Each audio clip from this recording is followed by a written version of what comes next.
அட பாவி, நீ இங்கேயா இருக்கிற? என்னடா போட்டோ பார்த்து பேசிட்டு இருக்க? அது வந்து என்னடா காலிங் பெல்லு? அவங்க 2 பேரும் வந்துட்டாங்கடா. 2 பேருமா? அப்ப நான் அர்ஜென்ட்டா பாத்ரூம் போடுமே. இதுக்கு இல்லடா, குளிக்கிறதுக்குடா. டேய் அந்த சைடு இருக்கு, பாத்து போ.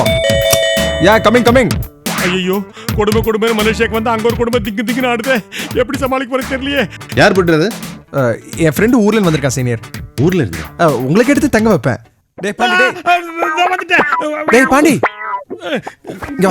Good night sir. I am his best friend. முகத்தை காட்ட மாட்டீங்களா?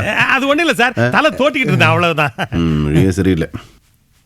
அறிவு எங்க இருந்து பிடிச்சீங்க? அவர் ரோட்ல அலைஞ்சிட்டு இருந்தாரு. 6 மணிக்கு மேல தான் மறந்துடுவானே. 6 மணிக்கு மேல ஞாபக சக்தி இல்லையா? ஞாபகம் இருக்கு. டிஃபன் பில்லு 20 வெள்ளி. டியூப் லைட் 40 வெள்ளி. அதுவும் உனக்கு ஜாஸ்தி. எதுக்கா வெளில போனோம்னு சொன்னீங்க சீனியர்? இன்னைக்கு எனக்கு ரொம்ப நல்ல நாள். இன்னையிலிருந்து எனக்கு 3000 வெள்ளி அதிக சம்பளம். கங்க்ராச்சுலேஷன்ஸ் சீனியர் சார், நான் வந்த நேரம் உங்களுக்கு நல்ல நேரம்.